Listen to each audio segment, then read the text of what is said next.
le coma de Bankaka. Kembo, Kembo na tata nzambi yetu ya Mazulu, au nom puissant de Malakima Congo, Malakima Kembo, Isaya Congo, notre puissant roi qui vient bientôt délivrer son peuple dispersé au-delà des fleuves de l'Éthiopie. Ok? Son peuple dispersé au-delà de l'Éthiopie et captif parmi les nations, comme c'est écrit dans le coma de Bankaka et des Nabi. Ok? Donc, Beluka à tous les bien-aimés frères et sœurs qui s'attachent au coma. Salam à tous les bons, tout partout où ils sont. Ceux qui ne connaissent pas encore Yakongo, revenez à Yakongo. Ceux qui ne connaissent pas encore le coma, revenez au coma afin que vous soyez délivrés. Car les jours mauvais arrivent et notre délivrance est plus proche que jamais. Donc, voilà quoi, soyez bénis. Écoutez la sagesse de nos ancêtres. Les ancêtres nous ont laissé la sagesse, cette sagesse qui s'appelle le coma. Le coma n'est que la connaissance secrète de nos anciens, ok, qui se pratiquent dans les pays bantous comme des coutumes que nous ont légué les Bankaka. Ici, en l'occurrence, celui qui parle, celui qui a écrit, c'est Benan Ntila. Benan Ntila, ça veut dire fils de la promesse en langue Congo. Ntila, c'est la promesse, c'est son nom, c'était son nom, Benan Ntila, qu'on appelle Sira. Ok, c'est Ntila qui veut dire la promesse, comme dans la langue Congo, ça veut dire la même chose. Donc ça prouve encore que ce coma-là n'est que l'œuvre des peuples dispersés au-delà des fleuves de l'Éthiopie. Donc, bien-aimés frères et sœurs, nous sommes dans Benan Ntila, chapitre 29. Nous allons encore nous nourrir, vous nourrir de la connaissance de nos Bankaka, de nos anciens, les Bakoko.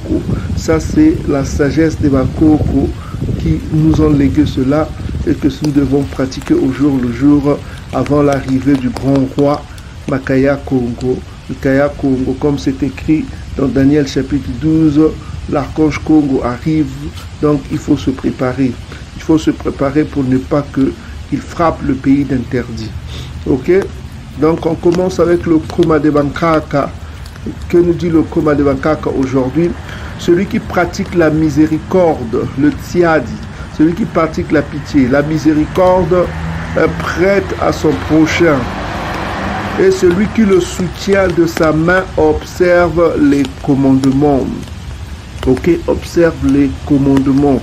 On va savoir quel commandement il observe en pratiquant la miséricorde et en prêtant à son prochain. On va découvrir c'est quel commandement, c'est quelle loi. Ok, corde prête à son prochain. Et celui qui le soutient de sa main observe les commandements. Donc on va savoir avec vous bien aimés frères et sœurs quels sont les commandements que observe celui qui pratique la miséricorde, celui qui prête à son prochain. Ok, le coma va nous le dire tout de suite. On nous dit ici, prête à ton prochain quand il est dans le besoin et à ton tour, rends au prochain le temps venu de ce qu'il t'a prêté. Donc voilà quoi. Je répète encore, que dit le coma de Bankaka? Prête à ton prochain quand il est dans le besoin. À ton tour, rends au prochain le temps venu de ce qu'il t'a prêté. Donc il y a deux choses ici que le coma nous dit. Celui qui reçoit le prêt de son prochain doit avoir l'honneur, la loyauté de remettre ce qu'on lui a prêté. Ok? Ok, il doit avoir l'honneur de remettre ce qu'il lui a prêté. Après avoir fait la promesse, quand il fait la promesse, il doit tenir la promesse qu'il doit remettre ce qu'on lui a prêté. Si on lui prête de l'argent, il doit penser à remettre l'argent qu'on lui a prêté. Ok? Verset 3. Tiens ta parole et agis loyalement avec lui. Tu trouveras en ton temps ce qu'il t'est nécessaire. Donc voilà quoi. Il faut de la loyauté. Quand on te prête, il faut que tu penses à remettre ce qu'on t'a donné. Il faut tenir ta promesse. Il faut être fidèle à ta promesse. Donc je répète encore le coma de Bankaka nous dit ici. Celui qui pratique la miséricorde prête à son prochain. Et celui qui le soutient Celui qui le soutient de sa main observe les commandements. Quel commandement observe-t-il? On va découvrir c'est quel commandement observe-t-il. Donc pour cela, on va aller dans Exode chapitre 22, verset 25, Lévitique chapitre 25, verset 35 à 45, et il y a Deutéronome chapitre 15, verset 7 à 11. Donc la loi sur le prêt, comment doit se passer le prêt envers le prochain Bantou. Comment nos bankaka, nos ancêtres prêtaient à leur prochain. Est-ce qu'ils demandaient, ils faisaient avec usure, est-ce qu'ils demandaient des intérêts comme le demande les Ngoï? On va découvrir cela. Que dit la loi en ce qui concerne le prêt? Est-ce qu'il faut prêter avec intérêt comme font les Ngoï, ou bien prêter sans intérêt comme pourrait le recommander le Coma? On va découvrir que dit le Coma. Pour cela, on va aller dans Exode chapitre 22, verset 25. Que dit la loi en ce qui concerne le prêt, pour prêter de l'argent? On va aller Exode chapitre 22, verset 25. On va découvrir que nous dit le Coma, le Bankak, les traditions des Bankak. Voilà. Ainsi parle la loi de Yakongo. Si tu prêtes de l'argent à mon peuple, dit l'esprit Congo. L'esprit Congo dit expressément ici à tous les Bantous. Ça, c'est la tradition de Bankaka, les coutumes des Bankaka que vous devez vous souvenir partout où vous êtes. Souvenez-vous du Coma. Souvenez-vous de ce que nos ancêtres ont laissé. Ok? De la loi de Massa. Parce que dans les derniers temps que nous vivons, Yakongo vous a mis en garde. Souvenez-vous des ordonnances et des lois de Massa. C'est pourquoi nous avons été envoyés pour vous rappeler les coutumes des Bankaka, les coutumes de nos ancêtres. Dans le livre de Malaki, on vous a mis en garde. Avant le jour de Yakongo, souvenez-vous des ordonnances et de la loi de Massa. Et nous sommes en train de vous mémoriser, de vous rappeler les coutumes et les traditions de Bankaka qui sont contenus dans la loi de Massa. Ici, on nous dit, le Coma nous dit ici, si tu prêtes de l'argent à mon peuple, dit l'esprit Congo, au pauvre qui est avec toi, tu ne seras point à son égard comme un créancier. Tu n'exigeras de lui point d'intérêt. Point d'intérêt. Donc, ne vous comportez pas comme les Ngoï. Quand tu prêtes à un Bantou, ton frère Bantou, tu n'exigeras aucun intérêt. Donc si tu prêtes 2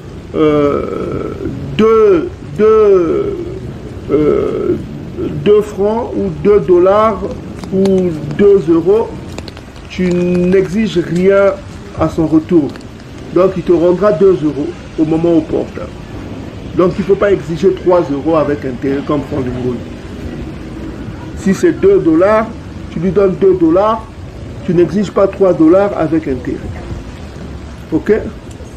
Que ce soit le franc CFA. Si tu te demandes 2 francs CFA, tu lui rends 2 francs CFA, voilà quoi. Tu n'exiges pas 3 francs CFA, tu me rendras 3 francs CFA par intérêt. Non, non, non, non. Les Bankaka ne faisaient pas cela. Donc, si tu lui prêtes quelque chose, n'exige pas un intérêt, un bénéfice. Il ne faut pas qu'il y ait un bénéfice avec ce geste d'amour. C'est l'esprit Congo qui vous met en garde. C'est un geste d'amour. Ton frère est dans les difficultés, il te demande un prêt, il te demande de l'argent prêté, il te rendra la somme que tu lui as prêtée. Voilà quoi. Si tu lui, il te demande 5 dollars, voilà mon frère, prête-moi 5 dollars, voilà, à la fin il te rendra 5 dollars. Il ne faut pas qu'il y ait des intérêts qui te rendent 10 dollars par intérêt, non, non, non. Ça c'est les Ngoï qui le font. Yakongo met en garde tous les Bantous. Quand un frère te demande quelque chose, un prêt, il doit te rendre ce qu'il t'a prêté. Pas avec des intérêts. Qu'il n'y ait pas des intérêts. Ce n'est pas l'esprit Congo, mes bien-aimés frères et sœurs. Ok?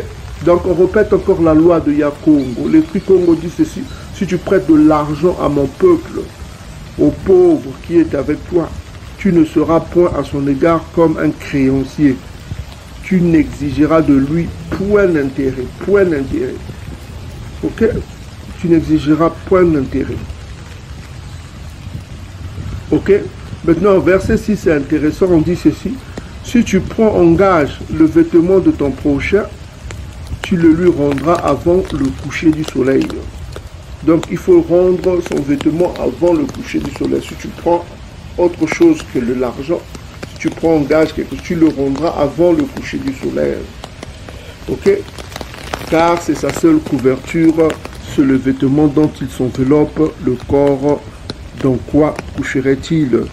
S'il crie à moi, je l'entendrai, dit Yakongo, et je lui serai miséricordieux. Ok? Donc, dans cette circonstance, il ne faut pas prendre ce qui est nécessaire comme gage à son prochain, surtout qu'il en a besoin. S'il en a besoin, quelque chose dont il a vraiment besoin, il ne faut pas prendre comme gage, dit l'esprit Congo. Ok, mes bien-aimés frères et sœurs. Donc, il ne faut pas agir de la sorte. Il faut être miséricordieux à l'égard de ton prochain. Donc, on va voir l'autre écriture, bien-aimés frères et sœurs, Lévitique chapitre 25, versets 35 à 45. Ça dit la même chose. Lévitique 25, 35 à 45. Lévitique 25, 35 à 45. On dit ceci. Si ton frère devient pauvre et que sa main fléchisse près de toi, tu le soutiendras. Tu feras de même pour celui qui est étranger, qui demeure dans le pays, afin qu'il vive avec toi. Donc, il faut faire de même. Cette loi concerne aussi les Ngoyi qui sont parmi nous. Qui vivaient, dans ce temps-là, quand les Ngoyi vivaient avec des Bantous, il avait sa famille, et s'il était dans le besoin aussi, tu peux lui prêter, ok, de quoi vivre. Donc, si ton frère devient pauvre et que sa main ne fléchisse près de toi, tu le soutiendras et tu feras de même pour ce qui est de l'étranger qui demeure dans le pays afin qu'il vive avec toi. Ok? Tu ne tireras de lui ni intérêt ni usure. Tu craindras ta Tanzambi et ton frère vivra avec toi. Ok? Verset 37.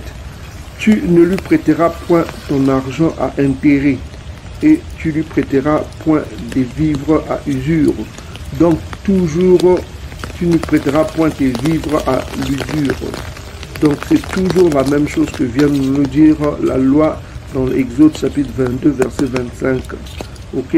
Le prêt avec intérêt est informellement interdit, dit l'esprit Congo. C'est Yakongo qui nous a donné cette loi, qui vient de lui-même, Tatanza Mbieto, qui nous dit autre chose qu'on doit toujours dans la loi 23, verset 20. On va découvrir avec vous. Ok? Donc, verset 20, Deutéronome chapitre 23, verset 20. Tu pourras tirer un intérêt de l'étranger. Étrangers, les Ngoyi qui ne vivent pas parmi vous, mais les Ngoyi qui vivent au milieu de vous, tu dois faire la même loi que. Mais un Ngoyi qui ne vit pas parmi nous, mais tu en tireras point de ton frère. Donc, tu pourras attirer un intérêt à un Ngoyi qui ne vit pas parmi nous. Ok, mais tu en tireras point d'intérêt à ton frère Bantou, afin que ta Tanzambi, ton Tout-Puissant, te bénisse dans tout ce que tu entreprendras au pays dont tu vas entrer en possession. Donc ça, c'est les lois du pays que pratiquaient les Bankaka. Ok, un étranger qui ne vit pas, un Ngoyi qui ne vit pas parmi nous, tu peux faire avec intérêt. Mais un Ngoyi qui vit parmi nous, tu ne dois pas te prêter avec intérêt. Donc il faut distinguer la loi, ce que dit la loi. Ok? Voilà quoi. Ok. Maintenant, celui qui fait vœu à ta Tanzambi, quand tu fais un vœu à ta Tanzambi, ton Tout-Puissant, tu ne tarderas point à l'accomplir, car ta Tanzambi, ton Tout-Puissant, t'en demandera compte et tu te chargeras d'un péché. Verset 22. Si tu t'abstiens d'un vœu, tu ne commettras point d'un péché. Donc quand tu fais un vœu de remettre aussi l'argent, autant quand tu fais un vœu à ta Tanzambi, il faut tenir ta promesse. Ok? Si tu t'abstiens de faire un vœu, tu ne commettras pas de péché. Mais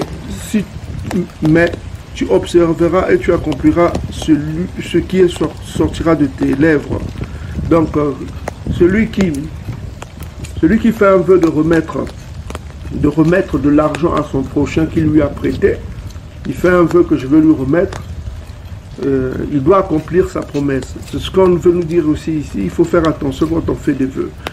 Verset 23 dit ceci. Mais tu observeras et tu accompliras ce qui sortira de tes lèvres. Par conséquent, les vœux que tu feras volontairement à Tata Nzambi, ton Tout-Puissant, et que ta bouche aura prononcé, ok, tu feras de ton mieux, hein, tu dois l'accomplir, comme on l'a dit déjà dans Deutéronome chapitre 23, verset 21, bien-aimés frères et sœurs. Donc on revient dans le coma de Bankaka. Que nous dit le coma de Bankaka? On reprend tout. Celui qui pratique la miséricorde prête à son prochain.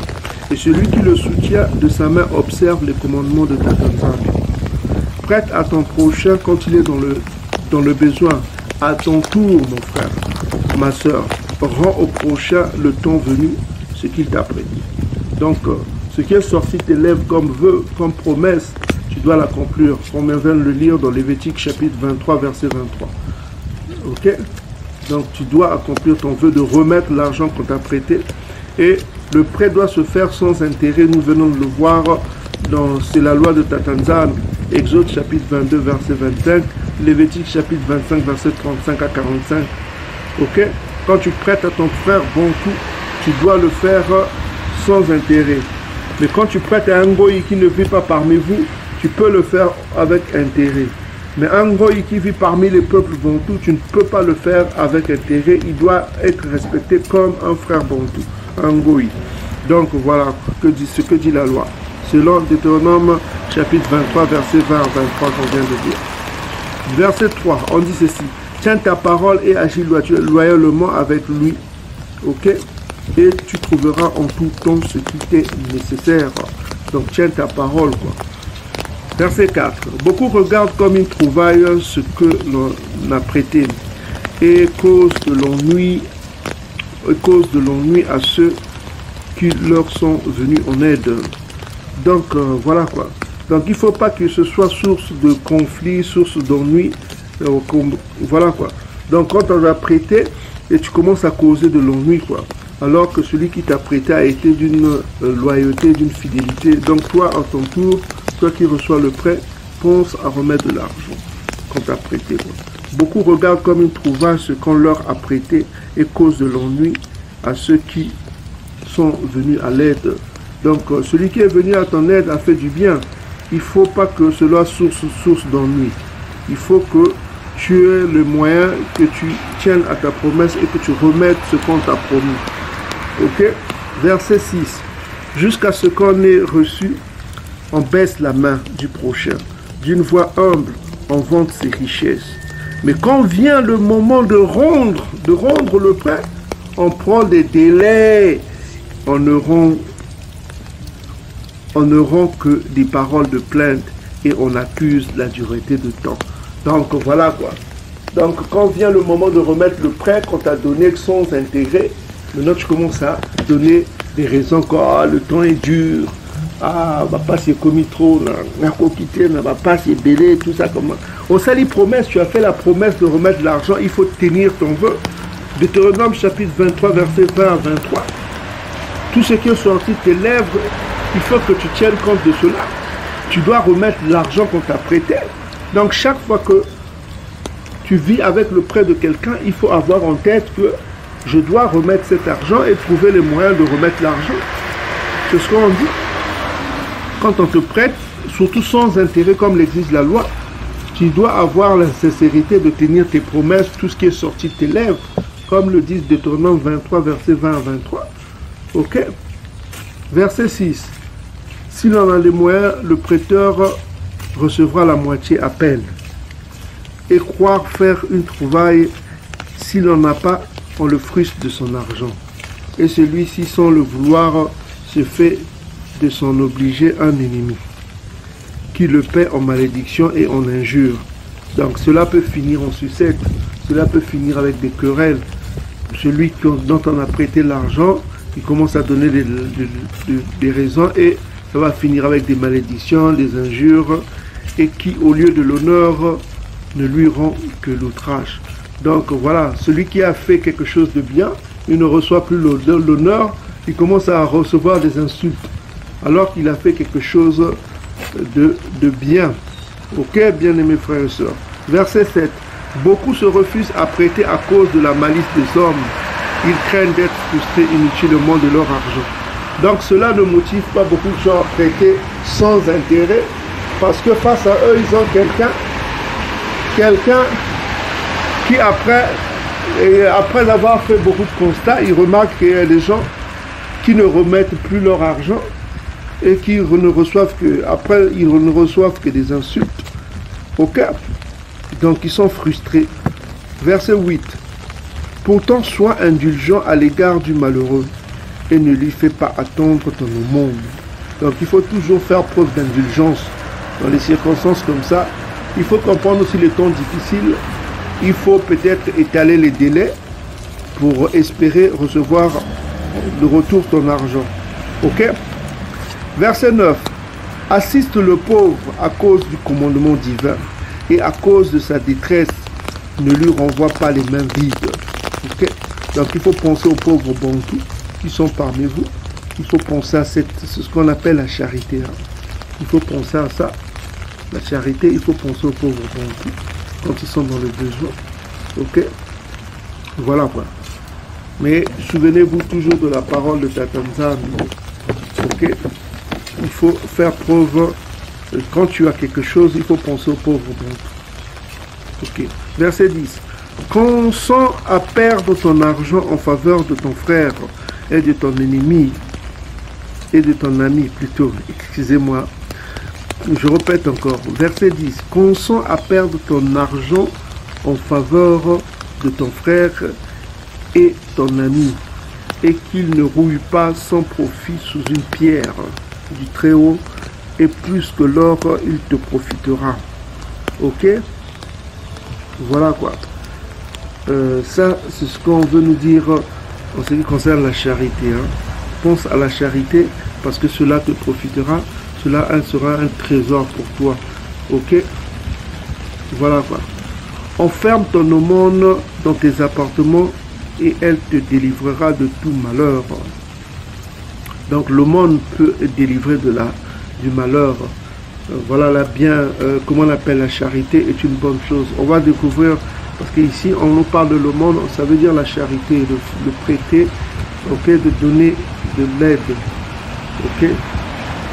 Voilà, donc il y a le livre qu'on va voir un certain nombre d'écritures qui parlent du vrai trésor, parce qu'on dit que faire l'aumône c'est un trésor que tu réserves.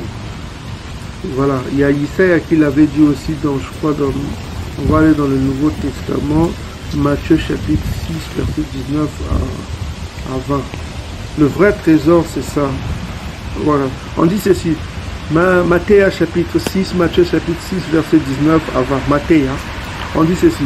Ne vous amassez pas des trésors sur la terre, où la teigne et la rouille détruisent, où les voleurs percent et dérobent.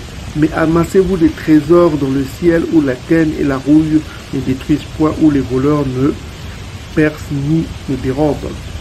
On dit là où est ton trésor, là aussi sera ton cœur. Donc voilà, comment amasser les trésors. Quand tu convertis un bantou au coma, à l'amour du coma, à la conversion, quand tu convertis un bantou, quand le bantou se repent à cause de toi, tu amasses un grand trésor dans les cieux. Et quand tu fais le monde à un bantou, à un pauvre bantou, à un orphelin bantou, tu amasses un grand trésor dans les cieux. Donc il faut connaître ce mécanisme d'enrichissement céleste qui te reviendra au retour de l'archange court. Tu recevras ton gain. Donc voilà quoi. Cherchez à convertir les peuples bantous à se détourner des religions des ennemis de Yakongo, notamment cité dans le psaume chapitre 83. Quand vous détournez les bantous des religions qui sont les faussetés des ennemis de Yakongo, cité dans le psaume 83 versets 2 à 13, et quand vous détournez les bantous de ces fausses religions, vous les ramenez à l'obéissance au coma, qui est notre héritage, quand ils se convertissent, selon Proverbes chapitre 28, versets 13 à 14, vous multipliez des richesses, dans les cieux. Et quand vous faites preuve de charité, la charité à vos frères bantous, vous multipliez les richesses aussi dans les cieux, vous accumulez des trésors qui vous reviendra au retour de l'archange Congo. Ok?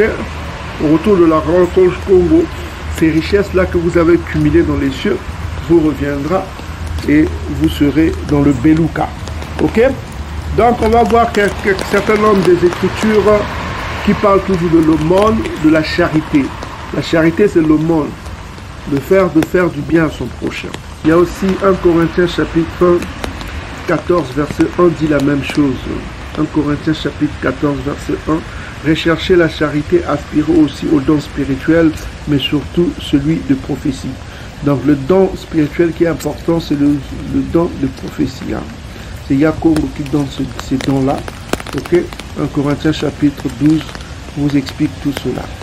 Donc voilà quoi, rechercher la charité, c'est-à-dire le tsiadi, et aspirer toujours au don spirituel, mais surtout celui de prophétie. Verset 1 Corinthiens 16, 14 dit la même chose. 16 verset 14 dit quoi? Avec tout ce que vous faites, faites que se fasse avec charité, toujours la charité. Donc vous pouvez lire d'autres écritures chez vous, hein. Ok, Apocalypse chapitre 2 19, Colossiens chapitre 3 verset 14, 1 Timothée chapitre 1 verset 15, 1 Timothée chapitre 1 Timothée 2 15 dit toujours la même chose en ce qui concerne la charité. Ok, voilà quoi. Maintenant on reprend encore dans le Koma des Bankak. On dit ici que emploie ton trésor dans tes préceptes du Très-Haut, emploie ton trésor selon les préceptes du Très-Haut, et plus que l'or il te profitera. Enferme ton aumône dans tes appartements, elle te délivrera de tout malheur. Mieux qu'un fort bouclier, mieux qu'une lance puissante, elle combattra pour toi en face de l'ennemi. Donc le fait de faire la charité, de faire preuve de charité, peut être source de délivrance dans les moments difficiles. Hein. Dans les moments difficiles, ta Tanzanie se souviendra de toi, se souviendra de ton amour, de tout ce que tu as fait. Ok? Voilà quoi. Ça peut être source de délivrance, mais si tu es dans le péché, cela ne te servira à rien. Il faut toujours te convertir, vivre toujours continuellement dans la crainte de ta Tanzanie. Il y a le livre de Tobie, toujours dans les Écritures. Tobie, chapitre 4, verset 9 à 12, confirme cela. On va découvrir toujours dans les Apocryphes, 9 à 12. Ok. Alors, Tobie, chapitre 4, verset 9 à 12. Ok.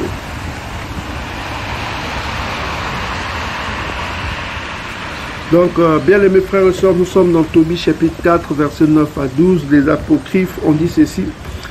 Hein? On dit ceci, si tu as beaucoup de biens, donne largement. Si tu as peu, aie soin de partager même ce peu de cœur, de bon cœur. Donc, il faut penser à partager à vos frères bantous qui sont dans les difficultés. Hein? Ok? Tu amasseras ainsi un grand trésor pour le jour du besoin. Quand toi tu seras dans le besoin, ta Tanzanie se souviendra de toi quand tu seras dans le besoin. Car le monde délivre de tout péché et de la mort, même, et elle ne laissera point l'âme descendre dans les ténèbres. Donc le monde délivre dans les circonstances difficiles, quoi. Ok, verset 12. Le monde sera pour tous ceux qui l'auront fait un grand sujet de confiance devant ta Tanzanie souverain. Ok, donc c'est ce qu'on dit que, c'est ce qu'on a vu tout à l'heure dans Benan Sila, c'est la même chose. Le monde, quand tu seras dans le besoin, ta Tanzanie se souviendra de toi. Parce que tu as fait preuve de monde, tu as fait preuve de charité envers ton prochain. Ok, ta Tanzanie se souviendra de toi. Ok. Mais toujours est-il, le Koma de Bankaka nous met en garde de soutenir tous ceux qui sont dans le péché. Hein. Dans le péché, ça, ta Tanzanie nous a mis en garde. Ok? De soutenir tous ceux qui sont dans le péché. Et toujours est-il, il faut faire preuve de tiad. Dans Benan Sila chapitre 12, verset 4 à 7, on a vu que soutenir tous ceux qui sont dans le péché est une mauvaise chose. Ok? Mais il faut faire toujours preuve de compassion, de tiadi, dans certaines circonstances, comme nous le recommande le Koma de Bankaka. Donc on reprend dans Benantila. Voilà quoi. Ok, on est au verset 13. Mieux qu'un fort bouclier, mieux qu'une lance puissante, elle combattra pour toi en face de l'ennemi. Ça parle de la charité, hein, le monde. Ok, on a vu les vertus de la charité et tout ça. Donc, verset 14. L'homme bon se porte caution pour son prochain. Celui-là seul l'abandonne qui a perdu toute honte. Je répète encore. L'homme bon se porte caution pour son prochain. Et celui-là seul l'abandonne qui a perdu toute honte. Donc, voilà.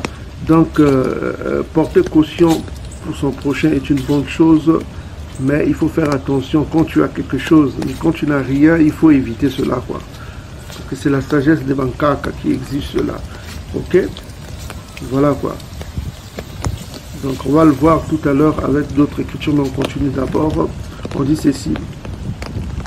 L'homme bon se porte caution pour son prochain, et celui-là seul l'abandonne et qui a perdu toute honte. N'oublie pas les bontés de celui qui a répondu,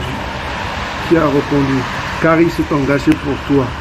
Le pécheur fait perdre ses biens à son répondant, et l'ingrat abandonne son sauveur. Une caution a entraîné la perte de beaucoup d'heureux, les a ballottés comme les vagues de la mer. Ok, voilà quoi. Verset 18.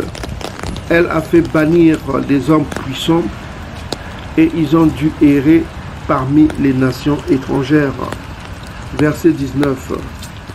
Le pécheur est prompt à se rendre caution et celui qui poursuit le gain éprouvera de la rigueur de jugement. Donc, voilà quoi. Ça c'est prendre caution, ça veut dire, c'est-à-dire s'engager. Quand tu as quelque chose, tu peux t'engager pour ton prochain, dire que voilà, je m'engage parce qu'il est dans la difficulté à rembourser sa dette, à rembourser la dette. Mais il faut le faire quand tu as les moyens. Mais si tu n'as pas les moyens, il ne faut pas le faire. Parce que c'est un grand péché, ça retombera sur toi. Hein. Donc c'est ce qu'on nous met en garde. Ne t'aventure pas à prendre caution pour quelqu'un. Voilà, si tu le fais avec bonté, c'est une bonne chose. Tu viens au secours de ton prochain. Si tu as de l'argent, si tu as de quoi payer la dette de ton prochain, s'il n'a pas quelque chose en gage, c'est-à-dire qu'on lui prête l'argent, s'il n'a rien à remettre, s'il n'a pas de caution, tout ça comme ça, tu peux prendre la charge si tu as de l'argent. Mais si tu n'as rien, mon frère, évite cela, parce que cela sera un piège pour toi. Pourquoi? Plusieurs écritures nous révèlent cela. On va voir, il ne faut pas cautionner les dettes d'autrui. Hein. Si tu n'as pas les moyens de le faire, Benantila ici nous met en garde. Ok? Si tu le fais, tu viens en secours, si tu as de quoi payer, c'est une bonne chose. Mais si tu n'as pas, tu es pauvre, seuls les pécheurs tomberont dans ce piège-là. Donc il faut éviter ce piège. Donc on va voir pourquoi c'est un piège de cautionner la dette d'autrui. Donc Proverbe chapitre 22, versets 26 à 27 est clair là-dessus. Donc on va aller dans Proverbe, l'Ancien Testament, Proverbe chapitre 22, verset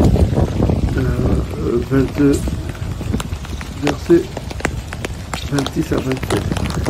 Donc il faut faire attention. 26 à 27. Ok, donc ainsi parle le coma. Nous sommes dans le coma de Bankaka. Ne sois pas parmi ceux qui prennent des engagements, parmi ceux qui cautionnent pour des dettes. Donc, bien aimés frères et sœurs, ne cautionne pas les dettes d'autrui. C'est un piège, quoi. Ok? Dit le coma ici. Voilà, quoi. Ne sois pas avec un esprit léger, un esprit de zoba, quoi. Ne dis pas que voilà, bon, ben, je veux faire du bien, alors que tu n'as pas les moyens de reprendre la dette dessus. Verset 27. Si tu n'as pas de quoi payer, pourquoi voudrais-tu qu'on enlève ton lit de dessous de toi? On vous pose la question, si tu n'as pas de quoi payer. Donc, il ne faut pas prendre des dettes aussi. Toujours est-il là, même si tu prends... C'est pas bien de s'endetter. Si tu n'as pas de quoi payer, il ne faut pas s'endetter. Ok? Voilà quoi. Donc, le coma de Bankaka nous met en garde. Ne sois pas parmi ceux qui prennent des engagements, parmi ceux qui cautionnent pour des dettes. Voilà quoi. Ne cautionne pas la dette qui ne te concerne pas. Parce que tu as un esprit léger, tu veux dire, ah, je veux faire du bien, mon frère, j'ai pitié. Tu peux avoir la pitié, mon frère. Si tu n'as pas les moyens de rembourser la dette d'autrui, ne cautionne pas pour les dettes d'autrui. Hein. Voilà quoi. Pour le droit perdre-tu des choses. Voilà quoi. Évite cela. Et puis à ceux qui prennent beaucoup de dettes, là, ne vivez pas une vie de dette, vous allez être esclave. Proverbe chapitre 22, verset 7. Le riche domine sur les pauvres. Celui qui emprunte est l'esclave de celui qui prête. Donc il ne faut pas mener une vie d'esclavage. Parce qu'en demandant des prêts, tout ça et là, ce n'est pas une vie. Ok? Il ne faut pas mener une vie d'esclavage en demandant des prêts ça et là et que tu es incapable de rembourser tes prêts. Parce que celui qui mène une vie de pauvre, d'emprunteur, emprunter de l'argent ça et là, c'est un esclave. Donc le coma nous interdit de mener une vie comme ça. Une vie à demander des prêts, tout ça, là, accumuler des prêts, des dettes, ce n'est pas une bonne chose. Ok, bien aimés frères et sœurs. Donc nous revenons au coma de Bankaka. Nous sommes dans Benantila. Voilà quoi. On dit que le 19, le pécheur est prompt à se rendre caution et celui qui poursuit le gain éprouvera de la rigueur des jugements. Donc voilà quoi. Il faut éviter cela quoi, de prendre caution d'une dette qui ne te concerne pas.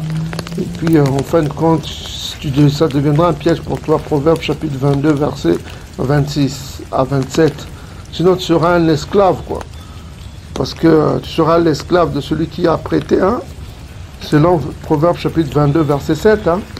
Voilà quoi. Verset 20. Assiste ton prochain selon ton pouvoir. Selon ton pouvoir. On explique bien selon ton pouvoir.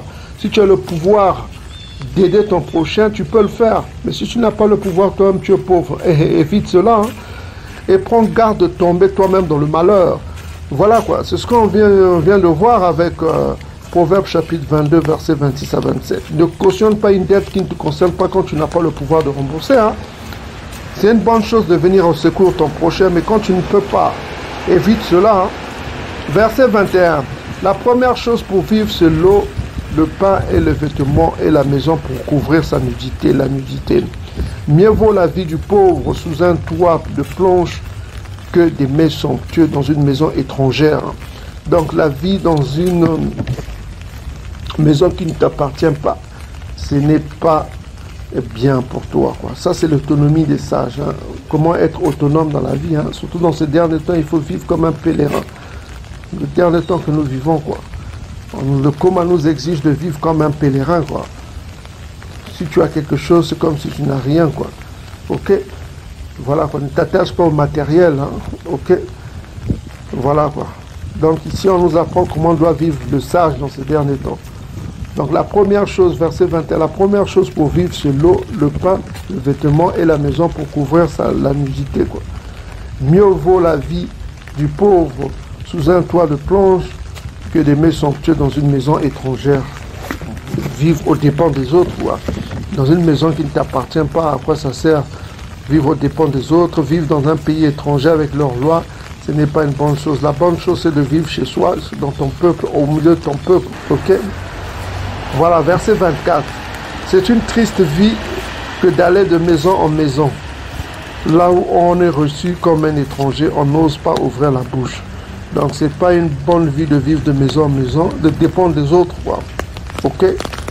Tu ne donneras pas à ton hôte à manger et à boire. On dit, tu donneras à ton hôte à manger et à boire sans qu'on l'en sache gré. Tu entendras encore par-dessus des paroles amères. Donc chaque fois que tu vivras aux dépens des autres, tu entendras des paroles amères quoi. On te dira des choses comme ça. Verset 26. Arrive étranger et prépare la table. Si tu as quelque chose, donne-moi à manger. On te dira des mauvaises choses comme ça.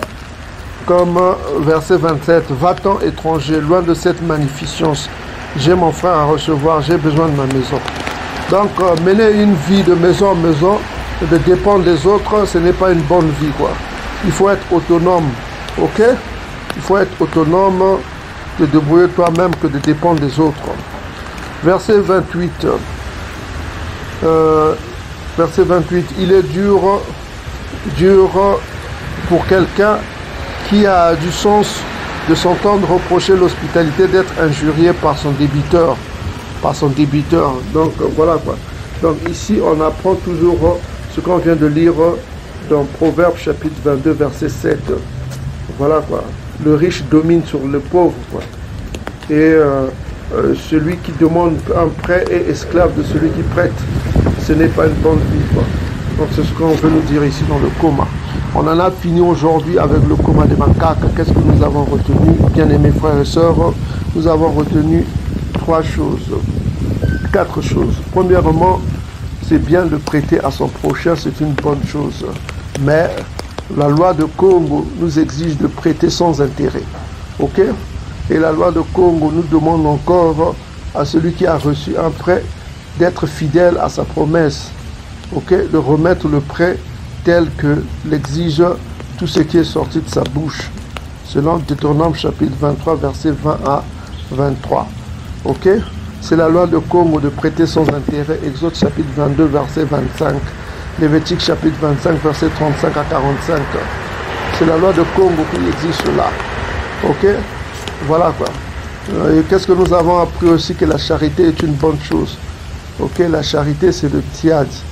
Il faut faire preuve de charité et de tiad, car cela dépasse toute chose. Ok? Donc, verset 3, troisième chose, on a retenu, cautionner pour autrui, pour la dette d'autrui est une bonne chose, si tu as le pouvoir de rembourser, si tu as de quoi payer. Mais si tu n'as pas de quoi payer, c'est un piège pour toi. Pourquoi cautionner la dette qui ne t'appartient pas? Proverbe chapitre 22, verset 26 à 27 nous met en garde. Ok? Et puis on a appris encore beaucoup de choses, qu'un sage doit être autonome, ne pas dépendre des autres, ne pas vivre aux dépens des autres. On a appris cela. Il faut être autonome, surtout dans ces derniers temps. Ok? Voilà quoi. Il ne faut pas être esclave de quelqu'un en empruntant. Celui qui emprunte trop devient esclave de celui qui prête. Donc, Beluka à tous les bien-aimés frères et sœurs, le coma de Bankaka nous a édifié aujourd'hui. Que cela soit s'aimer dans votre esprit afin que vous accomplissiez les exigences de la loi de Tatanza Mbieto. Soyez bénis tous ceux qui s'attachent au coma. Beluka à tous. Le Ya Congo règne et que les 144 000 Bantou règnent avec lui. Beluka.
Yo